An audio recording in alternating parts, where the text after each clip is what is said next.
दर्शन की 10वीं कक्षा। योग दर्शन के प्रथम पाद के 7 सूत्रों तक हमने पीछे देखा था।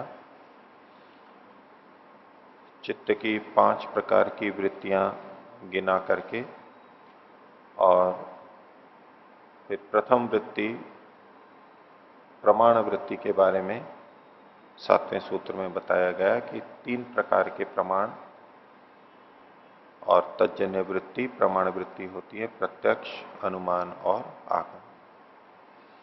और व्यास जी के अनुसार हमने इनके लक्षणों को भी देखा था कि 3 प्रकार के प्रमाण कैसे कैसे होते हैं।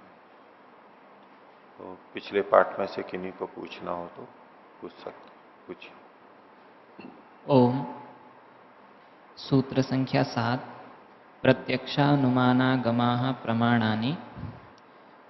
यहाँ पर व्यास भाष्य में प्रत्यक्ष का लक्षण करते हुए व्यास जी ने कहा अंत में कि अर्थस्य विशेषावधारण प्रधान वृत्ति ही प्रत्यक्षम प्रमाणम। और अनुमान प्रमाण के विषय में कहा कि सामान्यावधारण प्रधान वृत्ति ही अनुमानम।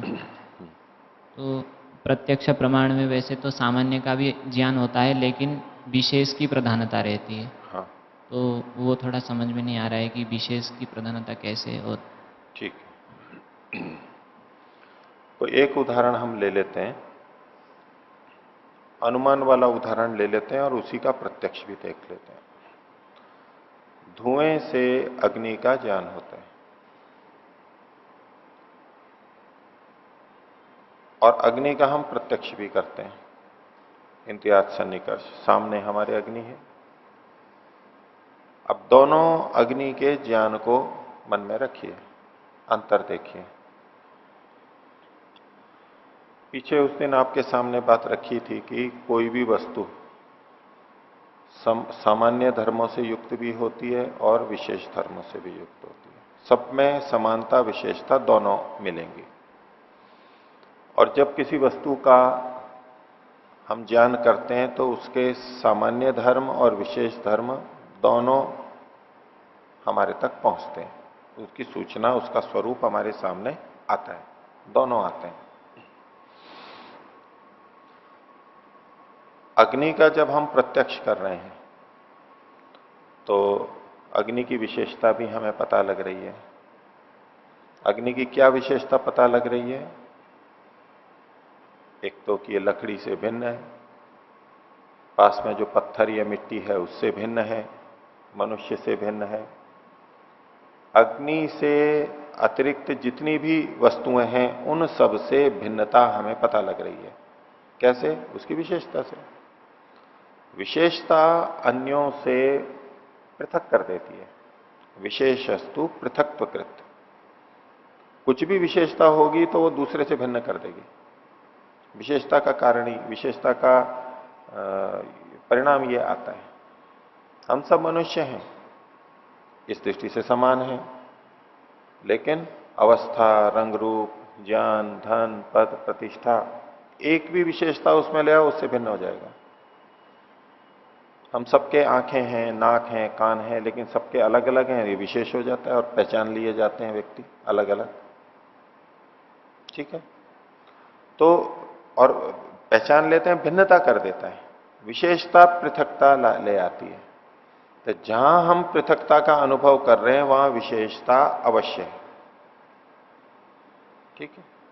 तो जब हम अग्नि का प्रत्यक्ष कर रहे हैं तो अन्य वस्तुओं से उसकी विशेषता हमें पता लग रही है प्रत्यक्ष में। अनुमान में जब धुएं से अग्नि का ज्ञान कर रहे हैं तब भी अन्य वस्तुओं से पृथकता हमें पता लग रही है, विशेषता वहां पर भी है। यदि धुएं को देख करके जल का भी ज्ञान हो जाए, पत्थर का भी ज्ञान हो जाए तो वे तो फिर अनुमान ही नहीं रहेगा, विशेषता नहीं। तो विशेष का ज्ञान तो अनुमान में भी हो रहा है, अन्यों से भिन्नता का, और प्रत्यक्ष में भी हो रहा है। लेकिन अब दोनों अग्नियों में भिन्नता देखिए। धुएं से अग्नि का ज्ञान हुआ तो अग्नि का क्या ज्ञान हुआ? अग्नि का ज्ञान हुआ, थोड़ा सा बताएंगे क्या ज्ञान हो गया? कितनी ऊंची लपट है, पता लगा? हाँ, बोल रहे हो? धुएं को देख करके नहीं पता लगा, लेकिन प्रत्यक्ष है तो हमें पता लगता है कैसी लपट उठ रही है इसकी, कितनी ऊंची उठ रही है, इधर जा रही है, उधर जा रही है, पता लग जाता है। ये अग्नि की विशेषता होगी। अनुमान में भी अग्नि की विशेषता पता लग रही है, लेकिन अग्नि है। अब जब अग्नि है ये हमें पता लगा तो हमें क्या ज्ञान होता है? अग्नि के सामान्यतः अग्नि के जो गुण होते हैं, अग्नि इस रंग की होती है, कुछ लपटें होती हैं। अग्नि में गर्मी होती है, लेकिन वहां कितनी गर्मी है ये नहीं पता है हमें। लपटें होती हैं, लेकिन कैसी लपटें हैं, कितनी लपटें हैं ये नहीं पता है। कितनी फैली हुई है, छोटी है, लंबी है, इत्यादि ये भेद पता नहीं लग रहा है अभी हमारे को। हाँ, धुएं की मात्रा को देख के हम कम या अधिक थोड़ा बहुत कह सकते हैं, लेकिन विशेष नहीं पता लगेगा। किसी मनुष्य का पता लगा कि आवाज आ रही है, भाई कोई मनुष्य है यहां पर। अब ये मनुष्य का कैसा ज्ञान होगा हमारे को? सामान्य ज्ञान होगा। एक दृष्टि से विशेष ज्ञान भी हो रहा है कि यहां गाय नहीं है, भैंस नहीं है, पत्थर नहीं, मनुष्य है। ये हमें अन्यों से भेदक, अन्य प्राणियों से भेदक विशेष ज्ञान भी हो रहा है, लेकिन वो कौन सा मनुष्य है ये जो विशेषता है, जैसे हम विभिन्न मनुष्यों में एक एक विशेष व्यक्ति को पहचानते हैं अलग अलग, ये नहीं पता लग रहा है। ये कब पता लगता है? जब हम प्रत्यक्ष करते हैं। तो धुएं को देख के जब हमने अग्नि का अनुमान किया, तब अग्नि का जो ज्ञान हुआ, और चल करके हम फिर उस स्थान पर पहुंच गए और हमने अग्नि को देख लिया कि ये अग्नि है, ऐसी है। तो दोनों जगह जो अग्नि का ज्ञान हुआ उसमें क्या भिन्नता हुई? प्रत्यक्ष में उसकी विशेषताएं भी साथ में आ गई, अतिरिक्त विशेषताएं आ गई। अनुमान के समय जो अग्नि का ज्ञान हुआ था, तब जो विशेषताएं थी वो सामान्य थी, अग्नि अग्नि की दृष्टि से सामान्य थी। यहां भी धुएं को देख के अग्नि का ज्ञान हुआ, वहां भी धुएं को देख के अग्नि का ज्ञान हुआ, सैकड़ों जगह धुएं को देख के अग्नि का ज्ञान हुआ, लेकिन वो अग्नि कैसी है ये नहीं पता है अभी। रुई में मान लो आग लग गई है, चारे में, तूड़े में आग लगी हुई है, धुआं उठ रहा है, तो वहां अग्नि वैसी है, वो सुलग रही है वहां, तो चिनगारी के रूप में, वहां लपटें नहीं है। ऐसा भी हो सकता है, कपड़ों में जैसे लग जाती है, बिना लपट के भी धुआं निकलता है, जैसे सिगरेट आदि में निकलता है, बिना लपट के भी धुआं निकलता है, वैसी अग्नि है वहां, बिना लपट वाली, कहीं लपट वाली है। तो ये जो ज्ञान होता है हमें, तो प्रत्यक्ष और अनुमान में भिन्नता है। प्रत्यक्ष में सामान्य विशेष दोनों का ज्ञान हो रहा है, अनुमान में भी प्रत्यक्ष, अनुमान में भी विशेष और सामान्य का ज्ञान, यानी दोनों में सामान्य विशेष का ज्ञान हो रहा है, पर फिर भी दोनों में भिन्नता है। धुएं से जो अग्नि का ज्ञान हो रहा है उसमें सामान्य विशेषताओं की प्रधानता है। विशेषताएं तो हैं, लेकिन वो सामान्य है, अग्नि सामान्य में जो मिलती है। और प्रत्यक्ष में हुआ तो ये अग्नि विशेष में जो पता लग रही है, ये जो अग्नि व्यक्ति है, अग्नि इकाई है जो हमारे सामने है, उसकी जो अपनी विशेषता है वो, उसकी प्रधानता रहती है। यहां पर सामान्य चीजें भी रहेंगी। तो इसलिए प्रत्यक्ष में विशेष गुणों की के निश्चय की प्रधानता रहती है, और अनुमान में सामान्य धर्म की प्रधानता रहती है, निश्चय की प्रधानता रहती है। ये तात्पर्य। ओम। आचार्य जी, ये जो प्रधानता और अप्रधानता, इसका निर्धारण कैसे किया गया है जी इसमें? प्रधान का जो हमने ज्ञान किया अनुमान से या प्रत्यक्ष से, वहां भी पता लगता है, लेकिन मैं एक दूसरे तरीके से आपको बोल रहा हूं। अनुमान से जो अग्नि का ज्ञान हुआ और प्रत्यक्ष से जो अग्नि का ज्ञान हुआ, भिन्न भिन्न घटनाएं हैं। अब हम उसकी स्मृति करते हैं, तब क्या स्मृति होती है? अनुमान से जो अग्नि का ज्ञान हुआ था उसकी स्मृति क्या होगी? आप बोल के बताएंगे। किसी को कहें कि किसने कहा कि मैंने अग्नि का, मेरे को अनुमान हो गया कि यहां अग्नि है, तो क्या बताएंगे? कैसी अग्नि है? अग्नि का ज्ञान हुआ, अग्नि के सामान्य धर्मों का ज्ञान हुआ, लेकिन कौन सी अग्नि है कुछ बता सकते हैं? नहीं। पहले अग्नि जैसी होती है वैसा ज्ञान हो गया। अनुमान से जब अग्नि का ज्ञान हुआ, आप पूछेंगे कैसी अग्नि है, तो वो क्या उत्तर देगा? ऐसी अग्नि है ये तो बोल नहीं सकता है, क्योंकि उसके पास विशेष धर्म है ही नहीं, पता ही नहीं है। ये तो कह सकता बहुत हल्की हल्की थी, नीले रंग की थी, लाल रंग की थी, इधर बह रही थी, ऊंची ऊंची लपटें थी, बहुत ताप आ रहा था, ऐसे कुछ विशेष कहेगा जो अगर प्रत्यक्ष में है तो। अनुमान में है तो क्या बोलेगा? ये मेरे को पता लगा कि यहां अग्नि है। भाई कैसी अग्नि है? जैसी अग्नि होती है वैसी है, सामान्य, यही तो उत्तर आएगा। हमें पता लगा भी कोई मनुष्य आया था यहां पर, बोले कैसा मनुष्य था? अब आप ये बताएंगे, ज्यादा से ज्यादा ये बताएंगे 2 आंख वाला, ऐसा भी नहीं बोलेंगे। बोलेंगे बस मनुष्य जैसा होता है वैसा। मेरी ये तो मैंने अनुमान किया, कैसा मनुष्य था ये थोड़ा ना पता लगेगा अगर अनुमान किया है। हाँ, प्रत्यक्ष देखा है, धुंधलके में देखा है तो कहेंगे कि हाँ तो ऐसा ऐसा सा था, ऐसे कपड़े थे, या ऐसा लंबा था, ऐसा मोटा था, पतला था, ऐसा कुछ से एक सामान्य बोलेंगे। वो भी प्रत्यक्ष का ही भाग है वैसे लेकिन शुद्ध अनुमान जहां किया गया हो वहां हम पूछें कैसा मनुष्य था तो कोई उत्तर नहीं आएगा। तो यूं कहेगा भाई जैसा मनुष्य होता है वैसा। जैसा मतलब जो सामान्य धर्म है। तो इससे हमें पता लगा कि अच्छा, जैसा हमने ज्ञान किया वृत्ति की वैसा ही संस्कार पड़ा था और वैसी ही फिर स्मृति आएगी। ठीक है। तो जब हम अभिव्यक्त करते हैं तो हम विशेष अभिव्यक्ति नहीं कर पाते। हमारी अभिव्यक्ति से पता लग जाता है कि हमारे को सामान्य ज्ञान है या विशेष ज्ञान है। तो जब हम स्मृति उठाएंगे उसकी तब हमें पता लगेगा। और यदि आप सीधे सीधे भी हैं, जिस समय प्रमाण वृत्ति चल रही है उस समय भी अगर किसी से कोई पूछे कि भाई यहां अग्नि है, उसने कहा तो कैसी अग्नि है, क्या उत्तर आएगा? कुछ भी नहीं।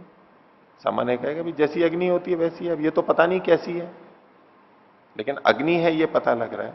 तो इससे हमारे को मुख्यता किस बात की है? अगर कोई पूछे भी जिसको अग्नि का पता नहीं है कि अग्नि कैसी होती है, वो कहे जी यहां अग्नि है, बोले अग्नि क्या?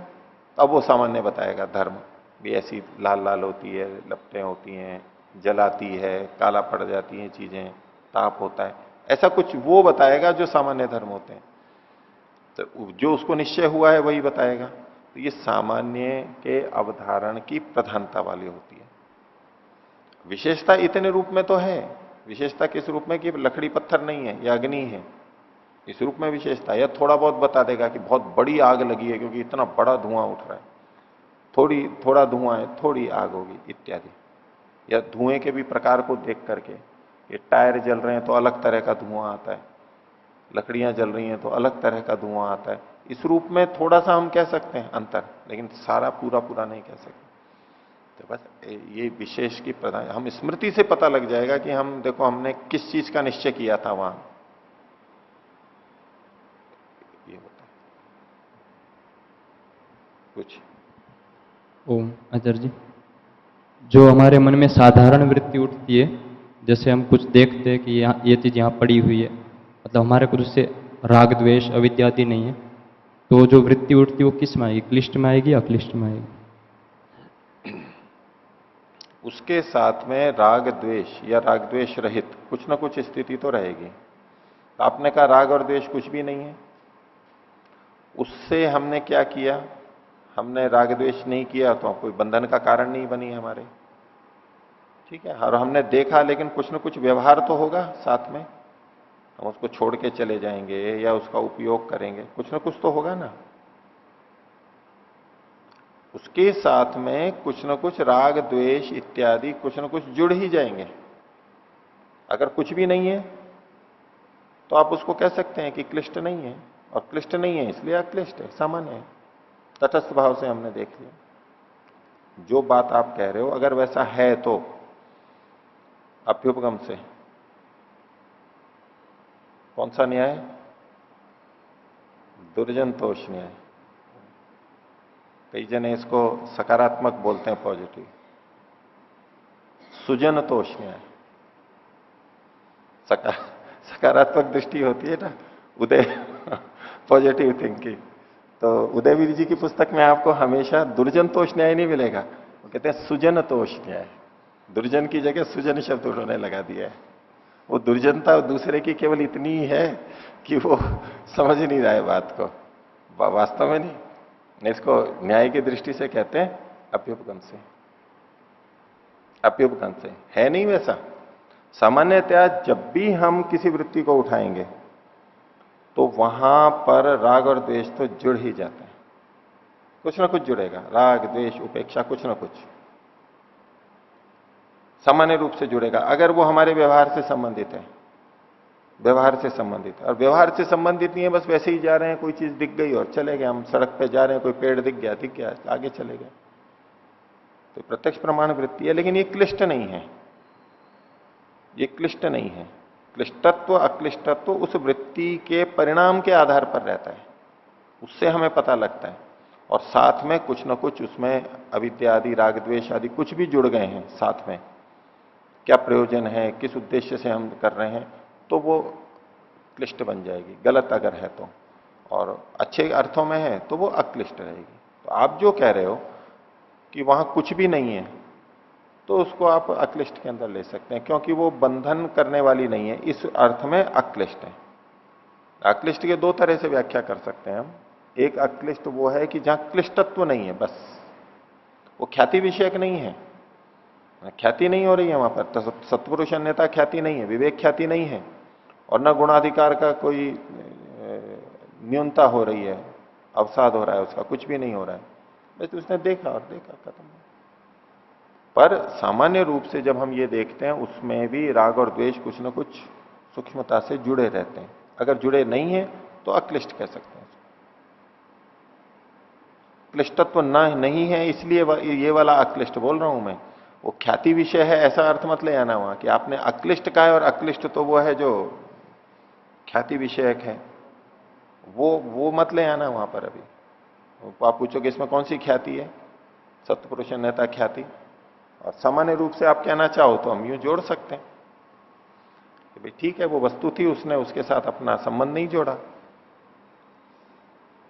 ये पेड़ है, चलते फिरते कोई पेड़ दिख गया, तो ये पेड़ मेरे खेत में भी होना चाहिए था, मेरे मकान में भी होना चाहिए था, यहां है, ये तो कितना अच्छा लग रहा है, मेरे से अच्छा लग रहा है। अब ये चीजें जो जुड़ गई, ये क्लिष्टत्व आ गया।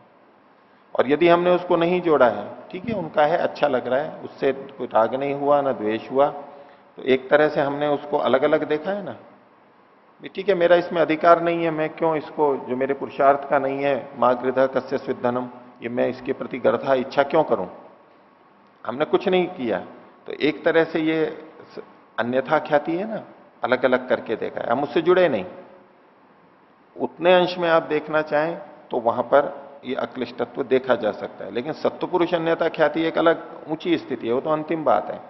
उससे पहले की भिन्नता हमने देखी, मेरे से संबंधित नहीं है और मैं कुछ उससे राग द्वेष से युक्त नहीं हो रहा हूं, उस दृष्टि से अक्लिष्ट उसको कहेंगे। हो गया कुछ? आचार्य जी, पिछली कक्षा में आपने इस परमाणु से क्लिष्ट और अक्लिष्ट वृत्तियां बताई थी, तो उससे संबंधित प्रश्न है कि जो प्रत्यक्ष प्रमाण है उससे क्लिष्ट वृत्ति कैसे ना बने, उसके लिए क्लिष्टत्व कैसे ना हो? जो प्रत्यक्ष प्रमाण है उससे क्लिष्टता कैसे ना हो? हाँ। जी नहीं, कैसे माना जाए ये दूसरा प्रश्न हो गया आपका। पहला प्रश्न ये था कि क्लिष्टत्व कैसे नहीं हो, उससे क्लिष्ट वृत्ति कैसे ना बने। कैसे ना बने, ये एक अलग बात प्रश्न है। कि पहले वाले प्रश्न में तो ये स्वीकार है कि क्लिष्ट वृत्ति बनेगी प्रत्यक्ष में, और वो कैसे ना बने उसके लिए हमें प्रयत्न करना है। दूसरा प्रश्न आपका उस तरह आ गया कि इसमें क्लिष्टत्व कैसे है, कैसे ना बने, कैसे ना बने, हाँ। क्लिष्टत्व कैसे ना बने, तो उसमें अक्लिष्टत्व ले लेंगे, अक्लिष्टत्व की भावना लेंगे। क्लिष्टत्व कैसे बनता है कि हम उसके अंदर राग और द्वेष को जोड़ेंगे, अविद्या को जोड़ेंगे, तो क्लिष्टत्व आएगा। अब हमने किसी वस्तु को देखा है, अब उस वस्तु का यथार्थ उपयोग क्या है, बस उतने तक हम सीमित हैं। किसी एक चीज को ले लीजिए, इस माइक को ले लीजिए, हमने देखा, अब देखने के बाद में हमें इसका उपयोग लेना है, उतना उपयोग ले लिया। हमारी चीज नहीं है, हमने उपयोग की नहीं सोची, दूसरे की है तो पूछ करके ली, और इसका उपयोग हमने अच्छी चीजों के लिए किया, न यश के लिए किया, न धन के लिए किया, मुक्ति की दृष्टि से किया, निष्काम भाव से इसका उपयोग किया। निष्कामता लाते ही अक्लिष्टत्व आ जाएगा, और सकामता आते ही क्लिष्टत्व आ जाएगा। हो गया? कुछ ये शब्द प्रमाण के विषय में जो व्यास भाष्य है उसमें यस्य अश्रद्धेय या अर्थो अश्रद्धेय अर्थो अर्थ वक्ता ये पद स्पष्ट नहीं हुआ, ये किनको कहना चाह रहे हैं? वक्ता को कहना चाहते हैं। अश्रद्धेय है अर्थ जिसका, अश्रद्धेय मतलब न मानने योग्य, न स्वीकार करने योग्य। अर्थ है जिसका, जिस व्यक्ति का, किसी व्यक्ति ने ऐसा वस्तु का स्वरूप मान रखा है जो कि श्रद्धा के योग्य नहीं है, स्वीकार के योग्य नहीं है। कोई वक्ता अश्रद्धेय वस्तु के बारे में क्या, वस्तु के अश्रद्धेय स्वरूप को कह रहा है। वस्तु का जो स्वरूप बोलेगा वो कैसा, जो श्रद्धा के योग्य नहीं है, ऐसा जो बोलेगा वो वक्ता। और वो अश्रद्धेय अर्थ क्यों है? क्योंकि दृष्ट और अनुमित नहीं है उसका, दृष्ट अनुमित अर्थ वाला नहीं है वो, इसलिए अब उसका जो वचन है वो स्वीकार्य के, विश्वास के योग्य नहीं है। अश्रद्धेय अर्थो वक्ता, अश्रद्धेय अर्थ जो शब्द है ये वक्ता का विशेषण है।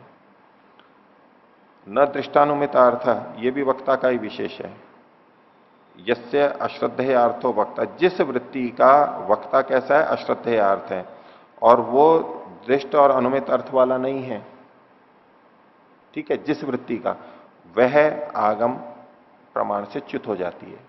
यस्य, यस्य आगमस्य, वह आगम, जिस आगम का वक्ता अश्रद्धेय अर्थ वाला हो और दृष्ट अनुमित अर्थ वाला नहीं हो, वो आगम च्युत हो जाएगा। बस जी, क्या इसमें ऐसा हो सकता है कि जो वक्ता है वो अश्रद्धेय हो, क्योंकि अर्थ को बताने वाला है? वक्ता को अश्रद्धेय नहीं कहा जा रहा है यहां पर, अर्थ को, अर्थ की प्रधानता। हाँ, वक्ता को सीधे सीधे अश्रद्धेय नहीं, तात्पर्य से आप ले सकते हैं, तात्पर्य से आप वहां पर जा सकते हैं कि वो वक्ता अब अश्रद्धेय नहीं रहा। ठीक है, ये तो हुआ। दूसरा जी, न्याय दर्शन में जो शब्द प्रमाण में आया था साक्षात्कृत धर्मा जो होगा, यहाँ पर दृष्ट और अनुमित के लिए आया, तो क्या वहाँ पर ऐसा माना जाए कि वहाँ पर वो उससे अनुमान को भी कहना चाह रहे हैं न्याय में? साक्षात्कृत धर्मा में प्रत्यक्ष की प्रधानता है, प्रत्यक्ष को ही कहना चाह रहे हैं साक्षात्कृत धर्मा, जो यहां पर दृष्ट कह दिया। ठीक है, साक्षात्कृत धर्मा जिसने प्रत्यक्ष किया है, स्वयं प्रत्यक्ष किया है, लेकिन जिसने अनुमान भी किया है, अनुमान भी एक प्रमाण है, उसको साक्षात्कृत धर्मा प्रत्यक्ष वाला है। वो जिसका सारा स्वयं का प्रत्यक्ष होता है उसकी प्रामाणिकता अधिक होती है। यद्यपि अनुमान की भी प्रामाणिकता है, लेकिन उस वस्तु के बारे में प्रत्यक्ष साक्षात्कृत धर्मा व्यक्ति अधिक अच्छी तरह से बता सकता है। जिसने अनुमान किया है वो उतना अच्छा नहीं बता सकता, ठीक ठीक नहीं बता सकता, क्योंकि सामान्य गुणों को बताएगा। वो जिसने प्रत्यक्ष किया है वो उसका विशेष अवधारण है, वो विशेष चीजों को बता देगा। इस दृष्टि से श्रेष्ठता तो उसी की है जिसने प्रत्यक्ष किया है, साक्षात्कृत धर्म है। लेकिन तात्पर्य से वहां पर अनुमान को भी हम ले ही सकते हैं, यहां तो एकदम स्पष्ट लिखाई है। जी, ये हुआ। अगला जी, कि जैसे जी कभी व्यवहार में ऐसा भी देखने में आता है कि जैसे पौराणिकों में है, एक साधु हैं तो उसकी परंपरा से चलता हुआ आ रही है, कोई बात आ रही है, और फिर एक व्यक्ति ने मुझसे कहा हमारे तो साधु बड़े ऐसे हैं सिद्ध पुरुष हैं, ये वो, उसने कह करके हमें बात बता दी। अब हमें श्रद्धा भी हो जाती है उस बात पर, ऐसा देखा जाता है। लेकिन जो उसका मूल वक्ता है, लेकिन वो दृष्ट और अनुमित तो नहीं है, तो ऐसे में उसको विश्वास तो हो रहा है, वृत्ति भी बन रही है, तो क्या फिर उसको शब्द प्रमाण में लेंगे? नहीं मानेंगे ना, वो प्लुत हो जाएगा, च्युत हो जाएगा, क्योंकि उसका मूल वक्ता जो है, वक्ता जो है, मूल जो वक्ता है, उसका प्रत्यक्ष अनुमान नहीं है, तो धीरे हट जाएगा। उस समय हमें ऐसा लग गया कि भाई ये बिल्कुल ठीक बात कह रहे हैं, हमें विश्वास हो गया ये ठीक बोलने वाला है, तो हम मान सकते हैं। उस समय हमारे को श्रद्धा जैसी स्थिति, विश्वास जैसी स्थिति बनेगी, लेकिन वो कभी भी हट सकती है। तात्कालिक रूप से यूं तो जो प्रत्यक्ष नहीं है उसको भी प्रत्यक्ष मान लिया जाता है, जो श्रद्धेय नहीं है उसको भी श्रद्धेय मान लिया जाता है, अविश्वसनीय को भी विश्वसनीय मान लिया जाता है। होता है, वो हमारी अज्ञानता के कारण है। उस समय तो वो व्यक्ति उसको श्रद्धेय और विश्वसनीय ही मानेगा और उसको आप्त ही मानेगा, और आप तो मान के चल ही रहे हैं। ऐसे संसार में इतनी भिन्नताएं हैं शास्त्रों की, और उसको भी लोग मान के चल ही रहे हैं ना। अपने अपने शास्त्र को वो मानते हैं, अपने अपने गुरुओं के बातों को वो बिल्कुल ठीक मान करके चलते हैं, तो वो तो उनको अपना आगम और शब्द मानते ही हैं। लेकिन एक एक तटस्थ भाव से देखा जाए, वहां अगर कसौटी कसनी हो, दो विपरीत चीजें आ रही हैं और दोनों अपने अपने वक्ताओं को या शास्त्रों को आप्त मान रहे हैं, आगम मान रहे हैं, तो अब वहां परीक्षा की जाएगी कि किसने प्रत्यक्ष किया या नहीं किया, या अनुमान किया या नहीं किया। और वो व्यक्ति नहीं है तो अभी फिर देखा जाएगा कि वास्तव में वो कसौटियों पे कसके कि वो दूसरी जगह सिद्ध होता है या नहीं होता है, प्रत्यक्ष पे अनुमान पे वो खरा उतरता है नहीं उतरता है। जो प्रत्यक्ष प्रमाण पे अनुमान प्रमाण पे खरा उतर जाएगा उसको मान लेंगे कि हाँ ये आगम है, ठीक है। ये जहां जहां संदेह होगा वहां वहां तो परीक्षा करनी होगी।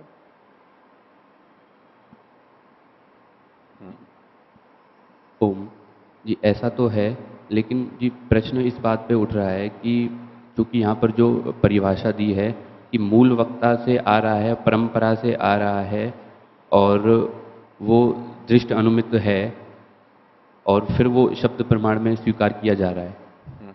तो अब मैं हूँ और मैं तो अबोध हूँ, अब मुझे तो सामने वाले ने बताया कि मेरे गुरु तो ऐसे ऐसे हैं, तो अब मैं तो वहाँ पर श्रद्धा करके उसको मान ही रहा हूँ, मान रहे हैं, तो वो शब्द प्रमाण के रूप में ही मान रहा हूँ। मान रहे हैं। लेकिन वो दूसरे की दृष्टि में देखा जाए, विद्वान की दृष्टि में, तो वो तो शब्द प्रमाण नहीं है। वो नहीं मानेगा क्योंकि वो मूल वक्ता को नहीं मानता है कि उसने प्रत्यक्ष अनुमान किया है, उसको वो नहीं मानता है। कौन क्या मानता है ये एक अलग बात है, कौन क्या मानता है, और जिस समय वो ऐसा सोच करके स्वीकार कर रहा है तो उसकी दृष्टि से तो वो आगम वृत्ति मान ली जाएगी, ठीक है। वास्तव में नहीं होगी, वो विपर्य में चली जाएगी। क्योंकि वो विपरीत जा रही है तो वो विपर्य में चली जाएगी। वो ऐसा मान रहा है कि ये आगम है मेरा, उल्टा ज्ञान होगा तो विपर्य में चल जाएगा, क्योंकि प्रमाण से जो जाना गया है वो तो ठीक ही जाना गया, यही मान के चलेंगे। जो ठीक है प्रमाण है, नहीं तो वो विपर्य में चला जाएगा। विपरीत है तो विपर्य में चला जाएगा, ठीक है। अब जी जैसे जो मूल वक्ता है जी, वो तो जीवित ही नहीं है, मान लीजिए ऐसा एक परिस्थिति है। उसका उत्तर मैं पहले ही दे चुका हूं कि मूल वक्ता जीवित नहीं है शास्त्र का, तो अब कसौटी कसी जाएगी, क्योंकि हमें संदेह हो गया कि भाई मूल वक्ता का प्रत्यक्ष अनुमान है या नहीं, इसी बात पे संदेह है। एक कह रहा है, एक कह रहा नहीं है। तो अब जो ये ज्ञान आ रहा है इसको हमें प्रत्यक्ष पे घटा के देखना होगा, क्या ऐसा प्रत्यक्ष मिलता है, क्या ये अनुमान से सिद्ध है, तो हम कह सकते हैं कि ठीक और गलत है। नहीं तो नहीं, नहीं तो संदेह बना रहेगा। मूल वक्ता नहीं है, शास्त्र पे भी संदेह आ सकता है कि शास्त्र दृष्ट अनुमित को बात को कह रहा है या वैसे ही कल्पित बात को कह रहा है। तो अब कसौटी कस के देखेंगे, जिस जिसको संदेह होगा, संशय होगा, तो तराजू का प्रमाण का प्रयोग करना ही होगा न, फिर प्रत्यक्ष और अनुमान से ही प्रयोग होगा। और फिर आप वहां प्रश्न उठा दोगे कि ये जो प्रयोग करने वाला है वो प्रत्यक्ष का ठीक उपयोग कर रहा है या नहीं कर रहा है, अनुमान का ठीक कर रहा है या नहीं कर रहा है। हो सकता है ना तराजू ही गलत ले ली, हमें संदेह है कि ये वस्तु कितनी है, 1 किलो है या नहीं है, और हम ऐसी तराजू को ले बैठे या ऐसे बाट को ले बैठे जो खुद प्रमाणिक नहीं है, तो फिर तो ठीक है, वो तो चलता ही रहेगा ऐसे ही गलत।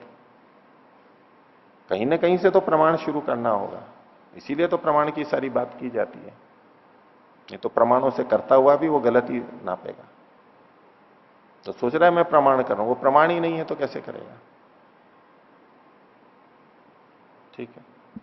एक और जी, जैसे एक परिस्थिति ऐसी बनती है कि सामने वाला बोल रहा है प्रमाणिक, मूल वक्ता भी प्रमाणिक है, दृष्ट अनुमित किया हुआ है। अब वो जो बोल रहा है लेकिन वो स्पष्ट नहीं कर पा रहा है, समझा नहीं पा रहा है, तो हमें उस वक्ता पर विश्वास नहीं होता है, फिर उसकी बात पर भी विश्वास नहीं होता है। वो एक अलग बात है, उसको किस में लेंगे? आपको ये तो दो तरह के संदेह हैं, 2 तरह के संदेह हैं। एक तो ये है कि हमें ये तो पता है कि इसको जानकारी है लेकिन ये बता नहीं पा रहा है।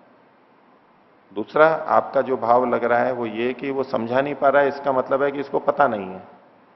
लेकिन ये व्यभिचार को प्राप्त होता है, हमेशा ऐसा नहीं होता है कि जो जो समझा नहीं पा रहा है वह जानता नहीं है। ये नियम नहीं है। कितने व्यक्ति हैं वो जानते हैं लेकिन समझा नहीं पाते। समझाना अलग बात है, और वैसे देखो तो वो लिख देंगे, कर देंगे, सब कुछ ठीक कर देंगे, कोई सूत्र ठीक ठीक पढ़ा देंगे, गणित का, विज्ञान का, व्याकरण का कर देंगे ठीक, उपयोग ठीक कर लेंगे, लेकिन समझा नहीं पा सकते। तो ये कोई नियम नहीं है, वे विचार को प्राप्त होता है। लेकिन हाँ, बहुत जगह ऐसा हो सकता है, नहीं भी हो सकता है। अब आपको दूसरी चीजों से देखना होगा कि उसको जानकारी है या नहीं है। ठीक है, तो केवल इतने आधार पर नहीं हो सकता। आपका कहना है कि उसको दृष्टानुमित है, वो समझा नहीं पा रहा है, हो सकता है। ऐसे में उसके शब्दों को क्या शब्द प्रमाण लेंगे या नहीं लेंगे? उसका तो शब्द प्रमाण ही है, उसका तो ठीक ही है, वो तो प्रमाण के रूप में ही बोल रहा है, ठीक ही बात को बोल रहा है। अभिव्यक्ति नहीं हो पा रही है, इतना ही तो है। लेकिन वो उसको योग की दृष्टि से वो असत्य के अंतर्गत चला जाता है कि हम जो बात कहना चाहते हैं दूसरे को समझाने के लिए, और वो प्रकट नहीं हो पा रही है, योग्यता की कमी है, वो असत्य के अंदर चला जाएगा एक तरह से, कि हम बहुत कुछ बोल गए लेकिन सामने वाले को पता नहीं लगा। और दोनों ही बातें होती हैं, बोलने वाले की भी न्यूनता होती है और सुनने वाले की भी न्यूनता होती है, दोनों तरफ हो सकता है। दूसरे का वो स्तर नहीं है वो समझ सके, उसकी एकाग्रता नहीं है कि वो समझ सके, उसको और अधिक चाहिए, और अधिक उदाहरण चाहिए, और अधिक सरलता से चाहिए। तो ये सब तो भिन्नता रहेगी, इतने मात्र से वो आगम से च्युत नहीं हो जाता है। मूल बात जो बताई गई है उतने पे ही च्युत होगा वो। हाँ, उसमें समस्या ये है कि जो आगम जो है वो तो हम वो कह रहे हैं जो हमारे श्रोता के दिमाग में बन रहा है। तो श्रोता के दिमाग में जो बनता है, जी जैसा वक्ता ने कहा है वैसा ही अगर बन गया है उसको, जी ठीक ठीक बोध का संक्रांत हो गया है, तो वो आगम कहलाएगा। अब बोला कुछ और समझ कुछ लिया उसने, अब ये तो एक अलग प्रक्रिया हो गई, उसने वो समझा ही नहीं, अर्थावबोध ही नहीं हुआ और उसने गलत समझ लिया। तो इससे जो वक्ता है वो आगम से च्युत नहीं हो जाता है, वो अपनी जगह रहेगा। समझने वाले ने गलत समझ लिया है तो बोध ही गलत हो गया उसको, वो प्रमाण में नहीं आएगा। आगम तो कह सकते हो आप मोटे तौर पे, लेकिन वो प्रमाण, आगम प्रमाण नहीं कहलाएगा। वो व्यक्ति, वृत्ति, यहां वृत्ति की चर्चा चल रही है। अब प्रमाण एक सामने वाला होता है, ग्रंथ या व्यक्ति जो बोल रहा है वो तो है प्रमाण एक तरह से, और हम जो वृत्ति की बात कर रहे हैं कि श्रोता का जो आगम होता है, वो आगम प्रमाण वृत्ति की बात कर रहे हैं। वो आगम प्रमाण नहीं कह रहे हैं उसको, आगम प्रमाण वृत्ति, आगम प्रमाण से उत्पन्न वृत्ति हमारे को प्राप्त हुआ और एक वृत्ति बनी है। वो कैसी भी वृत्ति हो सकती है, वो बिल्कुल ठीक ठीक भी हो सकती है, ठीक ठीक है तो वो भी प्रमाण में आ जाएगी, नहीं तो विपर्य में चली जाएगी। ज्ञान की प्राप्ति का साधन तो वही बन रहा है, अभी विपर्य में यही बात आएगी। विपर्य में भी हम इन्हीं तीनों माध्यम से प्रयोग करते हैं। प्रत्यक्ष से भी उल्टा ज्ञान हो जाता है, अनुमान से भी उल्टा ज्ञान हो जाता है, आगम से भी उल्टा ज्ञान हो जाता है। अब मेरे शब्दों का वो अर्थ नहीं लेना कि प्रत्यक्ष, अनुमान, आगम से उल्टा ज्ञान कैसे हो सकता है, ये तो प्रमाण है, प्रमाण तो ठीक ठीक ही जनाते हैं, तो विपरीत ज्ञान कैसे हो सकता है, ऐसा नहीं बोलना है यहां पर। प्रमाण ठीक ही जनाते हैं, ये बात अपनी जगह बिल्कुल ठीक है, उसको स्वीकार करते हुए भी मैं एक बात कह रहा हूं कि जिसको व्यक्ति प्रत्यक्ष समझ रहा है, इंद्रियार्थ सन्निकर्ष हो रहा है, लेकिन ज्ञान भिन्न हो रहा है, तो मोटे तौर पे तो उसको प्रत्यक्ष ही कहा जाएगा।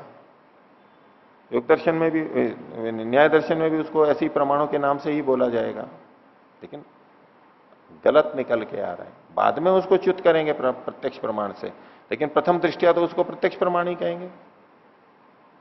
मेरे को दिख रहा है, मेरे को ऐसा ही पता लग रहा है। पृथ्वी घूम रही है या स्थिर है, प्रत्यक्ष प्रमाण से बोलो। पृथ्वी घूम रही है या स्थिर है, बोलो, चुप क्यों बैठे हो?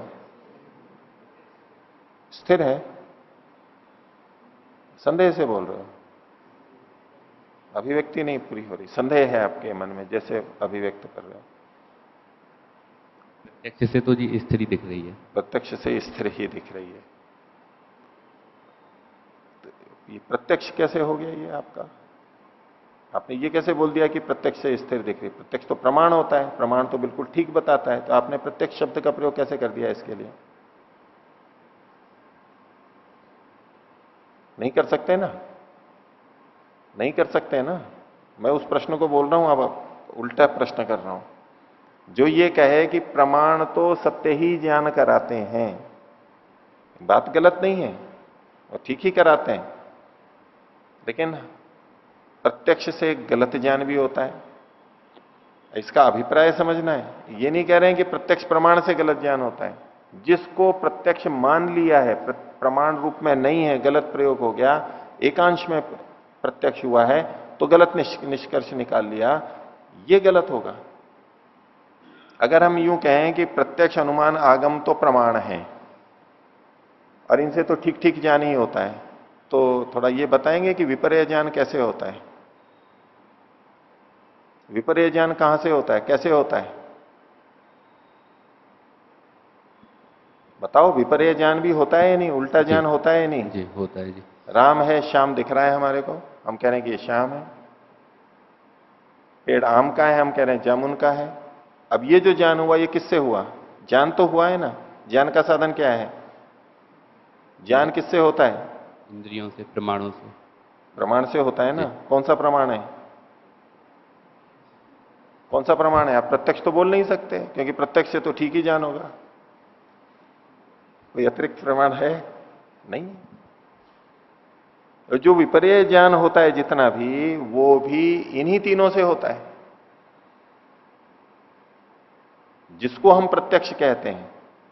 लेकिन यानी इंद्रियार्थ सन्निकर्ष से उत्पन्न ज्ञान है, इसको हम प्रथम दृष्टया प्रत्यक्ष कहते हैं।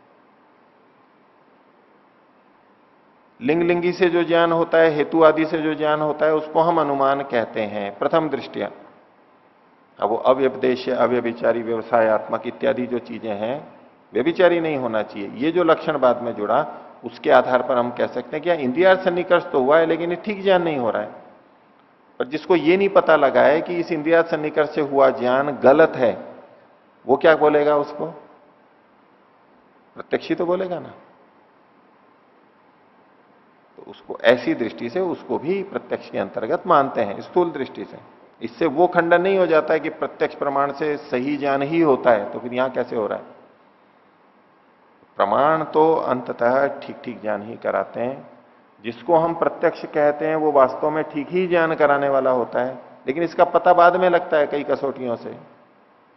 व्यवहार में वो वैसा मिल रहा है नहीं मिल रहा है, तब पता लगता है, नहीं तो असमंजस रहेगा और वो व्यक्ति उसको प्रत्यक्ष ही कहेगा, उसके पास कोई उपाय ही नहीं है। विपरीत ज्ञान हो रहा है, अनुमान से ही होता है ना। अनुमान से भी तो बहुत सारे विपरीत ज्ञान होते हैं। कारण कार्य संबंध बना करके, हेतु दे करके विपरीत ज्ञान नहीं होता है। और आगम जिसको हम कह रहे हैं, दूसरे के बताने पे हमें ज्ञान होता है, उससे विपरीत ज्ञान नहीं होता है। होता है ना। अब यहां भी देखो, यस्य अश्रद्धेय अर्थो वक्ता न दृष्टानुमितार्थ स आगम प्लवते। स आगम, आगम संज्ञा पहले बोल दी है उसको, वह आगम च्युत हो जाता है, अमान्य होता है। लेकिन आगम शब्द का तो प्रयोग उसके लिए भी कर दिया ना।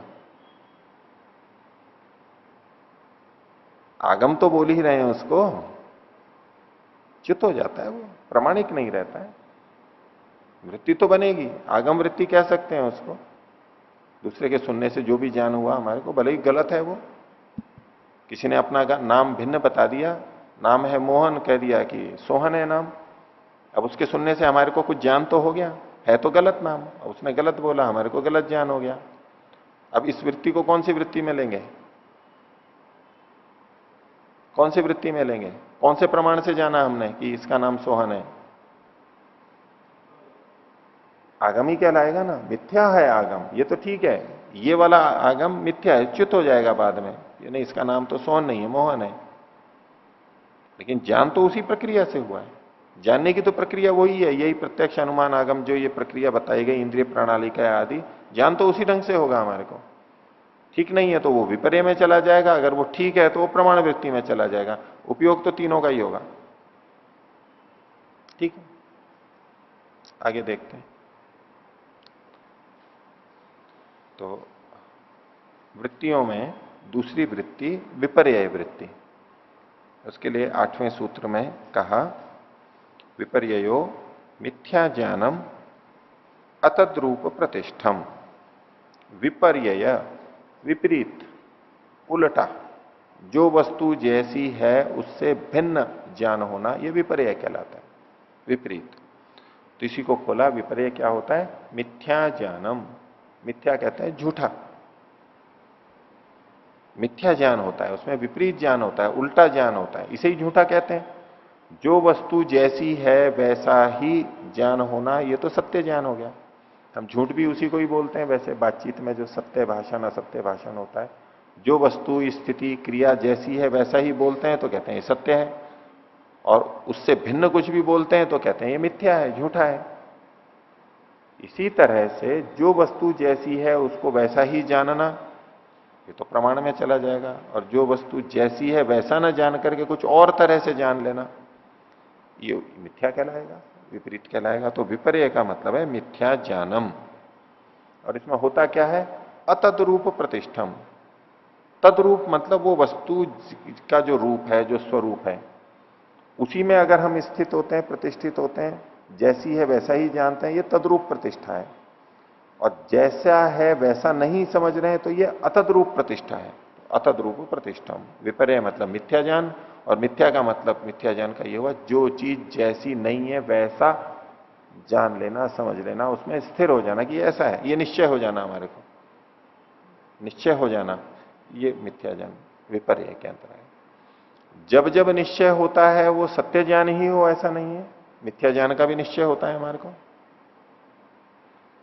उल्टा ज्ञान है और हमारे को निश्चय है, और सत्य ज्ञान है और हमारे को निश्चय है। तो निश्चय तो दोनों तरह देखा जाता है।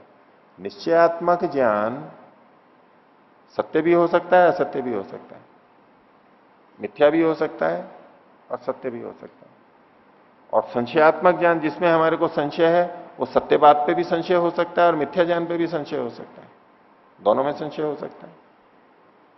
तो विपर्यो मिथ्या ज्ञानम अतत प्रतिष्ठम।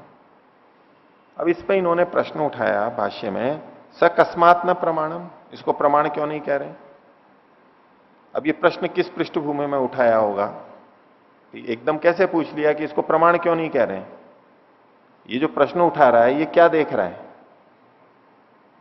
इसको ये दिखाई दे रहा है कि ये तो प्रमाण में जाना चाहिए था।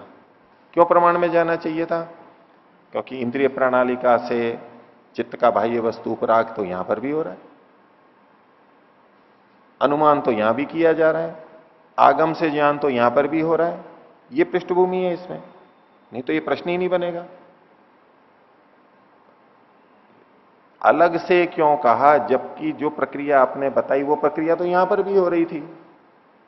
विपर्य की जितनी भी प्रक्रिया है वो सारी ऐसी ही तो होगी। जो भी नया विपर्य है, नया विपरीत ज्ञान हो रहा है, उसमें आपको जानने की जो प्रक्रिया है, भले ही उल्टा जान रहा है, वो ये 3 में ही तो मिलेगी। 4 है तो 4 में, 8 है तो 8 प्रमाणों में मिलेगी, इन्हीं प्रमाणों में। इसके अतिरिक्त तो जानने का कोई उपाय है क्या? कोई बता ही नहीं सकते। ये प्रश्न ही इसीलिए उठा है, सकस्मात न प्रमाणम, ये प्रमाण क्यों नहीं है? क्योंकि उसको लग रहा है लक्षण तो आपके प्रमाण के जा रहे हैं इसमें, जो आपने प्रत्यक्ष अनुमान आगम के लक्षण बताए हैं ये तो उसमें जा रहे हैं, इसको अलग से लिखने की जरूरत क्या थी आपको? तो मृग तृष्णा में वहां पर जो जल दिखाई दे रहा है, जल ना होते हुए भी जल दिखाई दे रहा है, तो ये जो जल के होने का ज्ञान हो रहा है ये तो प्रत्यक्ष में जाएगा। इंद्रिय प्रणालिका से चित्त का बाह्य वस्तु उपराग हो रहा है, विशेष अवधारण प्रधान है, चित्तवृत्ति का पौरुषेय चित्तवृत्ति बोध हो रहा है वहां पर, ये सारी चीजें घट रही हैं। इंद्रिया सन्निकर्षोत्पन्नम ज्ञानम, इतना ये प्रत्यक्ष का लक्षण लेंगे। वो अव्यभिचारी करके विशेषता बताई, अतिरिक्त हो रहा था, यानी अतिव्याप्ति हो रही थी, उसको रोकने के लिए अव्यभिचारी शब्द बोला। तो इसलिए ये प्रश्न ही इस बात को बताता है, क्योंकि विपर्य का ज्ञान भी हम करेंगे इन्हीं प्रक्रियाओं से। उल्टा ज्ञान करेंगे, नेत्र से करेंगे तो इसी नेत्र से ही तो करेंगे, विपरीत ज्ञान भी गलत देखेंगे तो, गलत सुनेंगे तो इस कान से ही तो सुनेंगे, गलत सूंघेंगे तो इस नाक से ही तो सूंघेंगे गलत, और ऐसे ही छूने का और रस का भी है।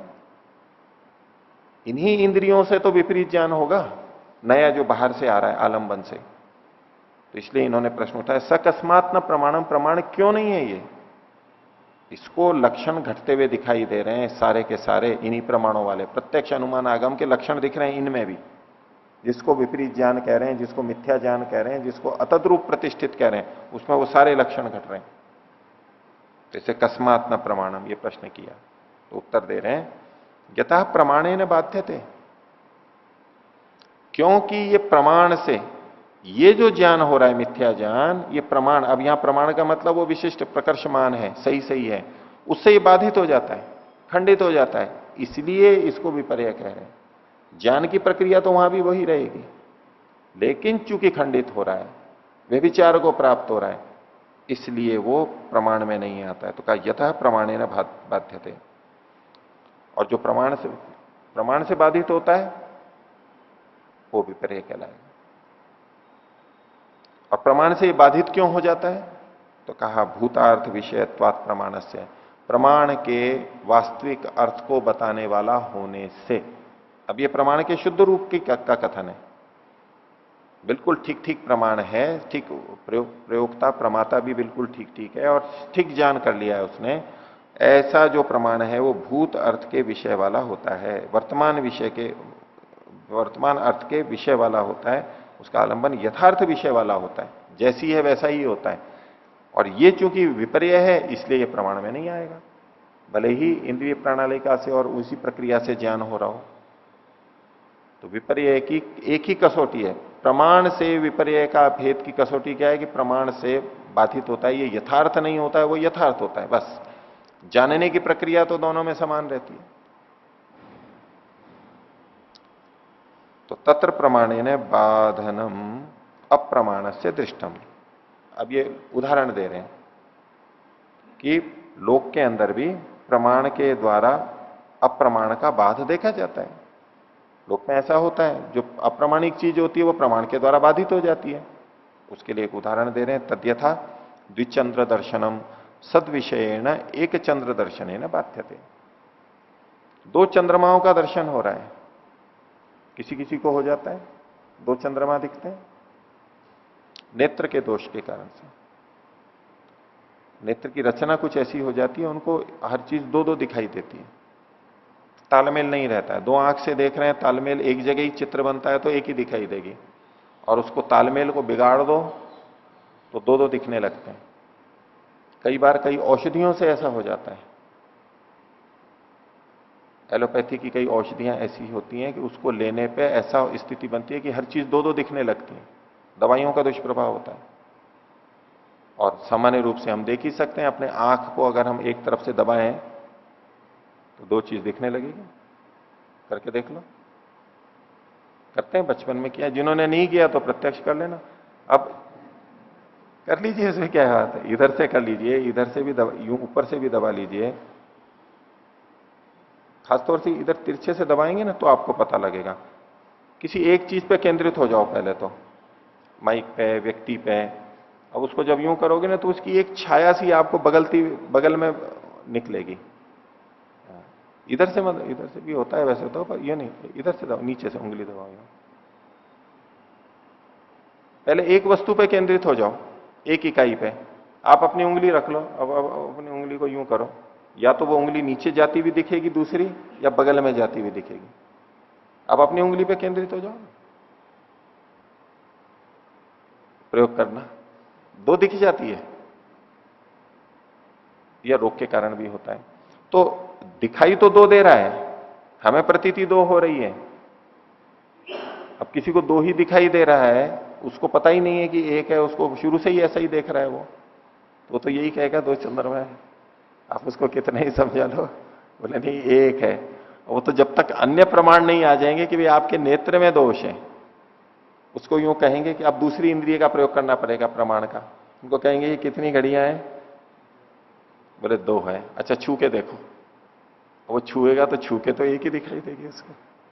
अभी दूसरे प्रमाण का प्रयोग किया कि भाई आपको आंख से तो दिख रही है, यदि दो होती, जैसे दो माइक हैं, बोले दो चीजें दिख रही हैं तो आप छुओगे तो दो दिखती है ना, छूने पे भी दो पता लगेंगी। ऐसे ही ये भी आपको ये दो दिखाई दे रही है तो यहां दो अनुभव प्रत्यक्ष भी तो होनी चाहिए, छूने पे भी तो होनी चाहिए। छूने पे दो दिख नहीं रही है, अब उसको अन्य प्रमाण का प्रयोग करके बताएंगे तो उसको विश्वास हो सकता है, नहीं तो वो मानेगा नहीं। तो द्विचंद्र दर्शनम सद विषय है ना, एक चंद्र दर्शन है ना बाध्य थे। वास्तविक जो सद विषय है, सत्तात्मक है, वास्तव में सत्य है, उस एक दर्शन चंद्र के दर्शन से बाधित हो जाता है कि नहीं वो दो जो देख रहा था मैं वो गलत था, मेरा दो गलत था। और एक कंकर यहां पर रखा हो, गोली कंची, और उंगलियों को यूं करके और फिर उसको छूते हैं तो एक प्रतीत होती है, दो होती है। करो देखो, जिन्होंने बचपन में नहीं किया हो तो अभी कर लो। यूं करो और उंगली पे यूं रखो, आंख बंद करके, अब देखो कि ये एक उंगली प्रतीत हो रही है, दो हो रही है, दो उंगलियां दिखेंगी। आप यूं करके करोगे तो एक ही दिखेगी, एक अनुभव में आएगी भी एक उंगली है, क्योंकि हमारा प्रत्यक्ष जो आकलन है वो ठीक ठीक हो रहा है। अब हमने इसको पलट दिया उल्टा, क्योंकि जब हम अब यूं कर रहे हैं तो कहां से स्पर्श कर रहे हैं, एक तो यहां से कर रहे हैं और एक यहां से कर रहे हैं। अभी जब हम बीच की दो चीजों को स्पर्श करेंगे तो हमको एक ही प्रतीत होगा, क्योंकि दोनों का संबंध कोऑर्डिनेशन ठीक है, वे एक ही चीज है। जो चीज यहां से दिखती है यहां से भी होती है तो हम एक ही मानते हैं उसको। और अगर यूं होगा तो दो दिखेगा ना हमारे को, एक ये और एक ये, वास्तव में दो ही है ना उंगली, एक ये। अब हमने यूं पलट दिया, पलट के जो इधर वाला था ये ले लिया, अब यहां एक कर दी, तो अब हमारे को भ्रांति होती है कि ये दो है। दो दो अनुभव में आएंगे। एक कंकर को यूं यूं करते हैं लगेगा दो कंकर घूम रहे हैं, नहीं नहीं दो, आप देखना आपको दो लगेंगी, दो प्रतीति होगी, ये भ्रांति हो रही है, लेकिन इंद्रिया सन्निकर्ष तो हो रहा है। लेकिन जब हम वास्तव में देखते हैं तो वो हमें पता लग जाता है कि ये अप्रमाणिक है। तो जो प्रमाण से बाधित हो जाए बस वो विपर्य है। किस प्रक्रिया से जाना जा रहा है इस आधार पे हम नहीं कह सकते कि ये प्रमाण है या विपर्य है। जो प्रमाण से बाधित हो जाए, जो असद्भूत है, विपरीत ज्ञान है, अतद्रूप प्रतिष्ठित है, उल्टा है, उसको विपर्य में डालेंगे। ये दोनों की कसौटी है। हो गया? आगे देखिए, अब ये जो विपर्य है इसी को खोल रहे हैं कि संयम पंच पर्वा भवती अविद्या। ये जो अविद्या है, अब यहां शब्द अविद्या प्रयोग कर दिया है, सूत्र में विपर्य था, प्रमाण विपर्य विपर्य वृत्ति थी, और विपर्य मतलब अविद्या ही होता है, विपरीत ज्ञान ही होता है, अविद्या। तो उसके लिए कह रहे हैं सा इयम पंच पर्वा भवती अविद्या। इसके 5 पर्व हैं, 5 पोरे हैं। जैसे गन्ने के पोरियां होती हैं 5, 10, 15 जितनी होती हैं, बोले इसके 5 पर्व हैं, 5 जोड़ हैं, मतलब 5 हैं, ये 5 तरह से वर्गीकृत कर रहे हैं।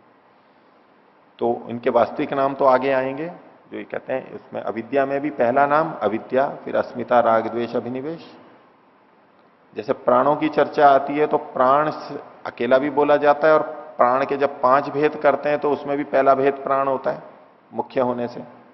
ऐसे ही अविद्या के 5 भेद हैं तो भी पहला भेद अविद्या ही नाम से कहा जाता है।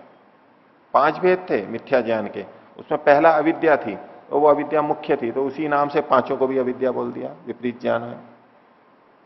तो अविद्या, अस्मिता, राग, द्वेष, अभिनिवेश, इसको आगे बताएंगे। यहां एक दूसरे ढंग से दो उसके नाम, दूसरे नाम बताए जा रहे हैं। तो सायम पंच पर्वा भवती अविद्या, उसमें अविद्या, अस्मिता, राग, द्वेष, अभिनिवेशा, क्लेशा, ये तो 5 प्रसिद्ध जो नाम हैं आगे आएंगे, इनका विस्तार आगे आएगा। तो एते एव स्वसंज्ञा भी, अपने नाम से यही 5 चीजें यथाक्रम से क्रमशः तमो मोहो महामोहस तामिश्रो अंध तामिश्र। तो तम, मोह, महामोह, तामिश्र और अंध तामिश्र, ये इन्हीं 5 के नाम हैं यथाक्रम से। दूसरे शास्त्रों के अंदर परंपरा में ये नाम मिलते हैं। पहले के साथ पहला जोड़ देंगे, अविद्या हो गई तो तम हो गई, अस्मिता हो गई तो मोह हो गया, राग हो गया महामोह, द्वेष हो गया तामिश्र, और अभिनिवेश हो गया अंध तामिश्र। तो तम शब्द अविद्या के लिए प्रयोग किया जा रहा है।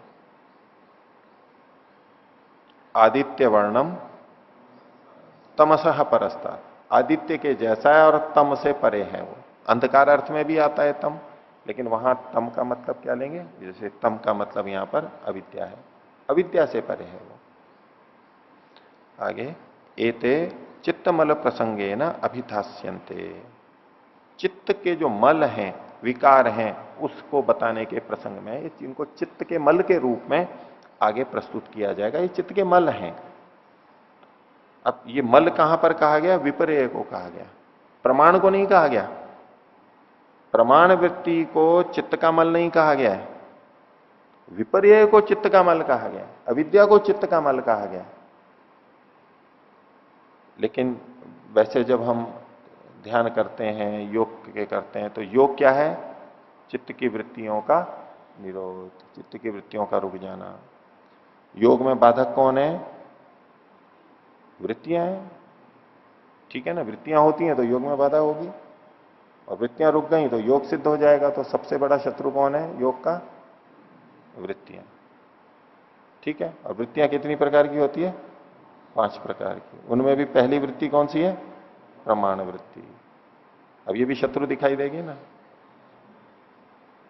जो योग में बाधक है वो शत्रु है और वो मल है। लेकिन ये ध्यान देंगे, इसको प्रमाण वृत्ति में मल शब्द का प्रयोग नहीं किया।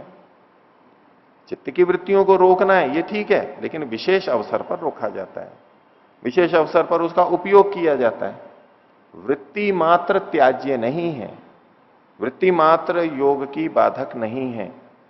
प्रमाण वृत्ति का जब हम ध्यान आदि से, समाधि से भिन्न समय में प्रयोग करते हैं, वो भी मुक्ति के लिए सहायक होती है। वृत्ति जो दिन भर हम व्यवहार करते हैं, ये सारी वृत्तियां ही तो उठती रहती हैं। बिना वृत्ति के तो समाधि में भी नहीं जा सकता है व्यक्ति।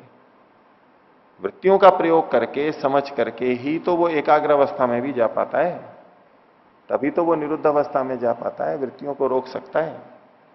तो वृत्ति वृत्ति वृत्ति, वृत्ति शब्द ऐसा नहीं है कि हम उसको शब्द मात्र से ही हम बिल्कुल उद्विग्न हो जाएं कि वृत्ति ये तो बस योग से विपरीत चीज है। योग की बहुत सहायक है, वृत्तियां योग के बहुत सहायक है, इसीलिए क्लिष्ट और अक्लिष्ट दोनों बातें लिखी हैं, सहायक भी होती हैं। अब प्रमाण वृत्ति ये मल नहीं है, ये चित्त की शुद्धता को लाती है।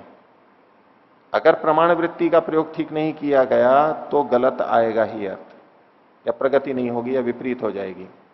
तो मल ये है, विपर्य है। बाकी चारों के अंदर मल का प्रयोग नहीं किया गया है, यही मल है, इसी को हटाना है। इनको तो हटा ही देना है बिल्कुल, ये तो रहनी ही नहीं है हमारे। और बाकी जो हैं उनका हमारे को यथा समय उचित उचित उपयोग करना है। तो विपर्य वृत्ति तक आज इतना ही रखते हैं। प्रणव।